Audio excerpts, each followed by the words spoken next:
আসসালামু আলাইকুম। নার্গিস কুজিনে আজকে আমি আপনাদের সামনে মাছের ঝোল রান্নার রেসিপি শেয়ার করব। আশা করছি আমার আজকের রেসিপি আপনাদের খুবই ভালো লাগবে। ভালো লাগলে অবশ্যই চেষ্টা করবেন। সাথে আমার চ্যানেলটি সাবস্ক্রাইব করতে ভুলবেন না। চলুন তাহলে শুরু করা যাক। তার জন্য প্রথমে একটি কড়াইয়ের মধ্যে আমি 3 থেকে 4 টেবিল চামচের মতো তেল দিয়ে দিব। তেল দেওয়ার পরে এখানে আমি পেঁয়াজ কুচি দিয়ে দিচ্ছি 6 টেবিল চামচের মতো।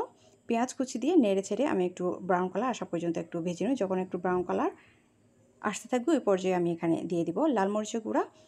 এখানে আমি আড়াই টেবিল চামচের মতো লাল মরিচের গুঁড়া দিয়ে দিচ্ছি এবং হলুদের গুঁড়া দিয়ে দিচ্ছি হাফ চা চামচ দিয়ে স্বাদ মতো লবণ দিয়ে আর একটি টমেটো কুচি দিয়ে একটু পানি দিয়ে খুব ভালো করে নেড়েচেড়ে আমি কষিয়ে নিচ্ছি।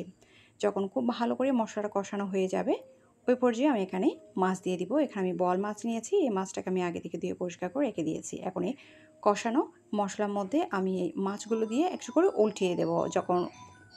তারপর আমি চুলা আঁচটা মাঝারিতে রেখে ঢাকনা দিয়ে রান্না করে নেব 5 থেকে 10 মিনিটের জন্য, যতক্ষণ না পর্যন্ত মাছ থেকে কিছুটা পানি বের হয়ে এই পানিটা শুকিয়ে আসছে ততক্ষণ পর্যন্ত। যখন শুকিয়ে আসবে ওই পর্যায়ে আমি এখানে পানি দিয়ে দিচ্ছি। আপনারা যতটুকু পরিমাণ খেতে চান ততটুকু পরিমাণ এখানে পানি দিয়ে দিবেন। তারপর আমি পানি দিয়ে তার মধ্যে কিছুটা ধনিয়া পাতা কুচি দিয়ে ঢেকে রান্না করে নিব 10 মিনিটের মতো। বাস 10 মিনিট পর আমাদের এই মাছ রান্নাটা হয়ে যাবে। তারপর চুলাটা বন্ধ করে দিয়ে একটু ঢেকে একটু 8 মিনিটের মতো করে রেখে দিবেন চুলাটা বন্ধ করে দিয়ে। বাস হয়ে গেছে আমাদের খুবই মজার মাছের ঝোল রান্নার রেসিপি। আর এই মাছটা ভাতের সাথে খেতে খুবই ভালো লাগে।